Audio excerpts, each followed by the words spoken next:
Hello everyone.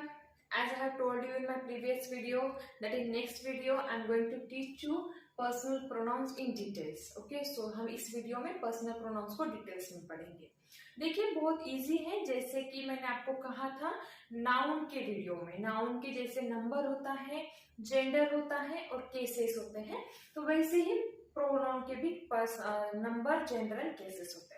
Okay, चलो start करते हैं पर्सनल प्रोनाउन के. हम सबसे पहले तो स्टार्ट करेंगे नंबर से. ओके, चलो let's start with the numbers. मैं यहाँ पे लिख देती हूँ नंबर. ओके, नंबर मीन्स क्या होता है, तो singular and plural. Okay, singular and plural.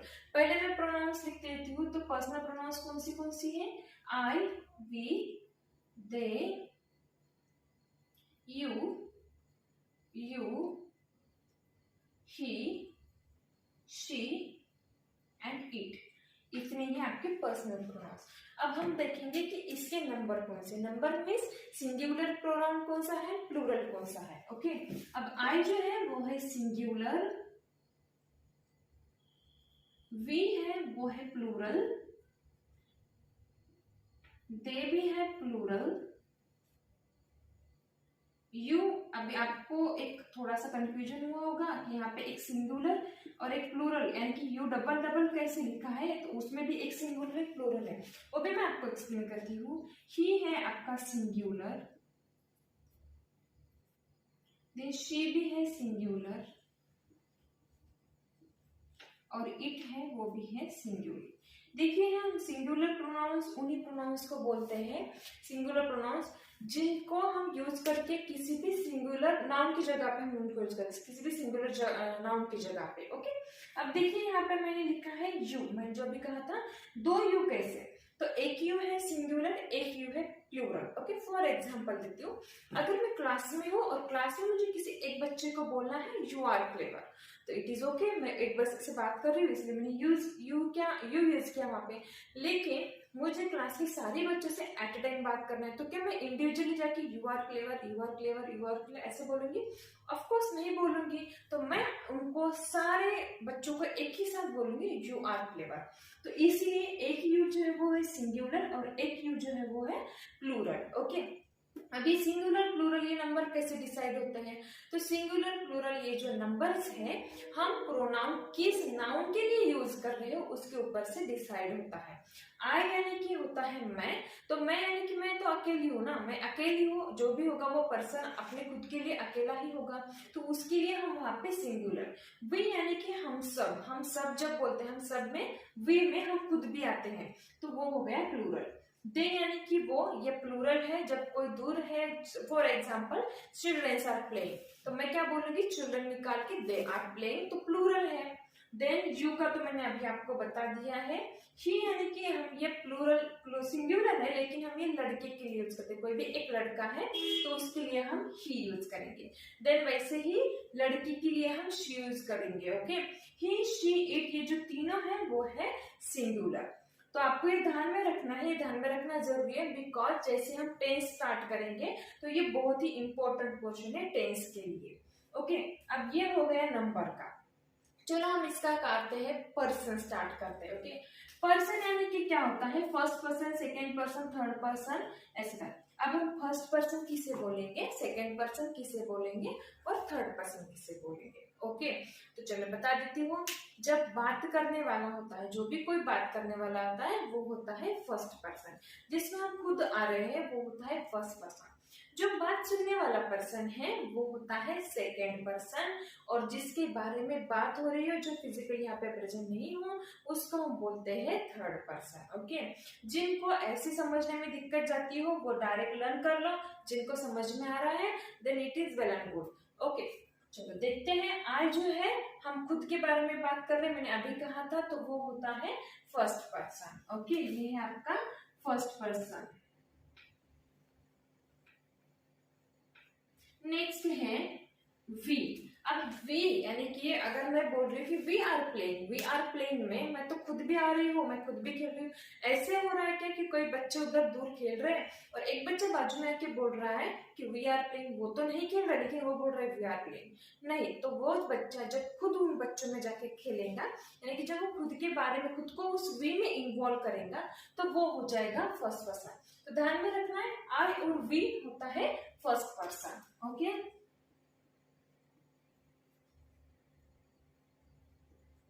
Next है आपका यू एंड यू, ये दोनों है सेकेंड पर्सन। ओके, ध्यान में रखना है आई एंड वी है फर्स्ट पर्सन। जो अभी मैंने कहा था कि बात सुनने वाला जो होता है वो होता है सेकेंड पर्सन। यहाँ पे यू सिंगुलर हो या प्लूरल हो वो तो ऑलवेज लिसनर ही रहेगा, तो ऑब्वियसली ये क्या रहेगा आपका सेकेंड पर्सन।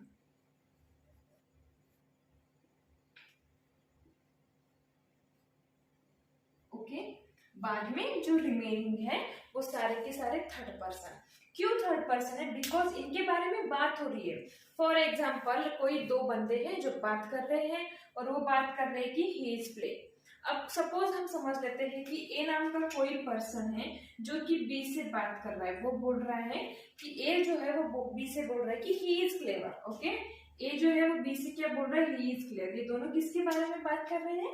ही के बारे में, यानी कि ही वहां पे प्रेजेंट नहीं है, वो दोनों मिलके ही के बारे में बात कर रहे हैं। अब ये जो है वो बात करने वाला ये हो गया आपका फर्स्ट पर्सन, ये बी हो गया जो सुन रहा है वो सेकंड पर्सन, इसके बारे में बात हो रही है वो है आपका थर्ड पर्सन। तो जो रिमेनिंग सारे हैं वो है आपके थर्ड पर्सन। होप आपको समझ रहा है। जिनको नहीं समझ रहा है प्लीज आप कमेंट बॉक्स में वैसे लिख के भेजिएगा मुझे, तो मैं इसको और थोड़ा सा इजी करके समझाने की कोशिश करूंगी।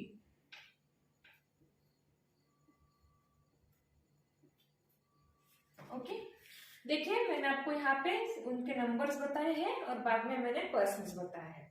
तो चलो अभी स्टार्ट करते हैं केसेस ऑफ प्रोनाउन। अब ये कहाँ पे इंपॉर्टेंट है? ये सबसे इंपॉर्टेंट होता है आपको चेंज द वॉइस में, डायरेक्ट इनडायरेक्ट स्पीच में। ओके, तो ये भी बहुत नेसेसरी पार्ट है, थोड़ा सा ध्यान से देखिएगा। देखिए केसेस ऑफ प्रोनाउन, मैंने कहा था कि पर्सनल प्रोनाउंस के भी केसेस होते हैं। जैसे नाउन के मैंने केसेस आपको पढ़ाए हैं वैसे ही प्रोनाउंस के, लेकिन नाउन के मैंने आपको 5 केसेस पढ़ाए हैं। कौन से हैं वो है nominative case, objective case, possessive case, dative case and vocative case. लेकिन प्रोनाउन के सिर्फ 3 ही केसेस है, वो है एक नॉमिनेटिव, एक ऑब्जेक्टिव केस और एक पजेसिव केस। तो चलो पहले मैं नॉमिनेटिव केस वाले प्रोनाउंस लिख लेती हूँ। लेकिन ये प्रोनाउंस है कौन सी जगह पे सेंटेंस में कहाँ पे प्रोनाउन आता है, तो उसकी जगह से हमें उस प्रोनाउन की केस पता चलती है। चलो मैं पहले लिख लेती हूँ यहाँ पे आई एक पर्सनल प्रोनाउन है और आई हमेशा सब्जेक्ट की जगह पे आता है। सब्जेक्ट की जगह पे यानी कि डूअर ऑफ द एक्शन, जहां पे यानी कि सेंटेंस की शुरुआत में जो डूअर ऑफ द एक्शन होता है, एक्शन करने वाला जो होता है, जब एक्शन करने वाले पर्सन की जगह पे हम कोई प्रोनाउन यूज करते हैं तो वो प्रोनाउन होता है नॉमिनेटिव केस वाला प्रोनाउन। अब मैंने यहाँ पे लिखा है आई, अगर यही आई ऑब्जेक्ट की जगह पे आ जाए, अगर यही आई ऑब्जेक्ट की जगह पे आ जाए तो ये आई रहेगा क्या? ऑब्वियसली नहीं, इसका बन जाता है मी। तो सेंटेंस का जो वर्ड का जो मीनिंग है वो तो सेम है। देखिए मैं यहाँ पे लिखती हूँ, यहाँ पे बोलती हूँ आई am eating a mango. Okay, I am eating a mango, तो आई जो है वो आया है सब्जेक्ट की जगह पे, मीन्स ऑब्वियसली वो है नॉमिनेटिव केस में। लेकिन अगर मैं इसी सेंटेंस को ऐसे बोलूं, a mango is eaten by me, okay, a mango is being eaten by me, I am eating a mango nominative case में है आई, बिकॉज वो सब्जेक्ट की जगह पे है। उसी सेंटेंस को मैं बोलती हूँ a mango is being eaten by me, तो यहाँ पे आई का बन गया मी। तो एक्शन तो आई ने ही किया है, मैंगो के ऊपर हुआ है एक्शन, खाने का एक्शन आई ने ही किया है, लेकिन सिर्फ इसकी सेंटेंस में जो जगह है वो बदल गई तो उसका केस भी बदल गया। ओके, बाद में ये है पजेसिव केस। पजेसिव केस में क्या होता है कि किसी भी चीज के ऊपर जब हम हमारा पजेशन दर्शाते हैं, यानी कि हमारा अधिकार हम उस पर दर्शाते हैं, तो उसको बोलते हैं पजेसिव केस। फॉर एग्जाम्पल अगर मैं लू मी का बन जाता है माइन। ओके, देखिए that bottle is mine, that bottle is mine, यानी कि वो जो बॉटल है उसके ऊपर मेरा अधिकार है। तो उस बॉटल के ऊपर अधिकार दर्शाने के लिए जो प्रोनाउन मैंने यूज किया है वो है माइन। तो देखिए एक ही वर्ड है लेकिन उसका सेंटेंस में जो रोल है वो बदल रहा है, इसलिए उसका केस भी बदल रहा है। देखिए मैं नेक्स्ट एग्जांपल लेती हूँ, यहाँ पे लेती हूँ मैं वी। ओके, जैसे कि मैं दूसरा एग्जांपल यहाँ पे कोट करती हूँ, we are singing a song on stage, we are singing a song on stage, ऐसा एग्जाम्पल है। अब यहाँ पे एक्शन करने वाला कौन है, तो we है। ऑब्वियसली मैंने कहा था जब सब्जेक्ट की जगह पे कोई प्रोनाउन आप यूज करते हो तो वो होता है नॉमिनेटिव केस में। इसी प्रोनाउन को जब आप ऑब्जेक्ट की जगह पे डाल दोगे, यानी कि सेंटेंस के एंड में, it is not necessary object and में आए, बस जस्ट फॉर अंडरस्टैंडिंग मैं आपको बता रही हूँ वैसे। तो मैं सेंटेंस को अगर ऐसे करूंगी कि a song is being sung on stage by us, okay, तो ये वी का क्या बन जाता है, यहाँ पे अस बन जाता है। तो ये क्या है आपका ऑब्जेक्टिव केस में प्रोनाउन, यानी कि एक्शन तो दोनों इसमें वी ने ही की है, ग्रुप ऑफ मेंबर्स ने ही किया है, लेकिन यहाँ पे वी है और यहाँ पे अस है। सब्जेक्ट जो सेंटेंस है, सेंटेंस में उसकी जगह बदल जाने की वजह से उसका यहाँ पे यू है। चलो मैं आपको एक एग्जाम्पल यहाँ पे आपको लिख के बता देती हूँ, जैसे कि मैंने दूसरा एक आगे का एग्जाम्पल लेती हूँ। पहले इसका लिख देती हूँ पजेसिव केस। पजेसिव केस क्या होगा, वी का पजेसिव केस होगा आर्स। ओके, जैसे कि दैट स्कूल इज आर्स, वो हमारे स्कूल है। वो स्कूल के ऊपर पोजीशन दर्शाने के लिए हमने आर्स वर्ड यूज किया, तो उसका मतलब भी वही है, वो हमारी स्कूल है, लेकिन उसका बन जाता है आर्स। तो पोजीशन दर्शाने के लिए हमने क्या किया, वी का आर्स कर दिया, तो वो हो गया अभी पजेसिव केस में। मैं एक एग्जाम्पल यहाँ पे लिखती हूँ तो आपको थोड़ा इजी रहेगा समझ में। He was reading a book. Okay, he was reading a book. This is the sentence. He was reading a book.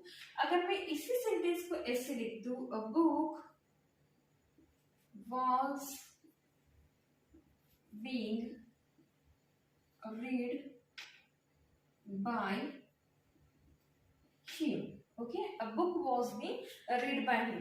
तो यहाँ पे क्या हुआ, ये जो है he और ये he का यहाँ पे बन गया him, यानी कि यहाँ पे दोनों सेंटेंस में एक्शन किसी से हुई, ये he से ही हुई है, इधर भी ये him से हुई है, लेकिन उसकी सेंटेंस में जो जगह है वो बदल जाने की वजह से उसकी केस बदल गई। अब यहाँ पे ये सब्जेक्ट की जगह पे आया है, इसका मतलब भी कौन सी केस में आएगा, नॉमिनेटिव केस में। यहाँ पे ही का बन गया हिम, तो ऑब्वियसली ये जाएगा आपका ऑब्जेक्टिव केस में। अगर मैं इसको लिखती हूँ that pain is his, that pain is his, यानी कि वो पेन उसका है। तो यहाँ पे मैं बता रही हूँ कि ये जो ही है ये उसी का पेन है, तो यहाँ पे क्या बन गया, ही का बन गया हिज, यानी कि ये चला गया आपका पॉजिटिव केस में। देखिए बहुत इजी, इसको ज्यादा कॉम्प्लिकेट करने की जरूरत नहीं है।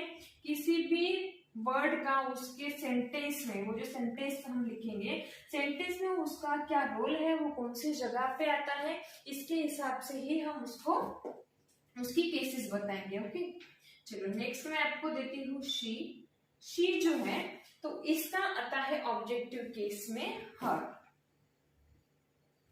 और इधर उसका पोजीशन में आता है हर्स। ओके, चलो एक एग्जांपल देती हूँ, तो थोड़ा और आपको एग्जांपल जैसे जैसे आ जाएंगे तो आपको इजी जाएगा। She completes her assignments, she completes her assignments, यानी कि जो एक्शन करने वाली है, असाइनमेंट कंप्लीट करने वाली जो है वो शी है। अगर मैं इसी सेंटेंस को ऐसे बोलती हूँ, असाइनमेंट इज कंप्लीटेड बाय हर, तो यहाँ पे शी का क्या बन गया, हर। अगर मैं किसी चीज के ऊपर पोजीशन दिखा रही हूँ तो यहाँ पे बन जाता है हर्स। सॉरी मैंने यहाँ पे बाय मिस्टेक आई लिख दिया था। ओके, चलो नेक्स्ट आता है आपका यू।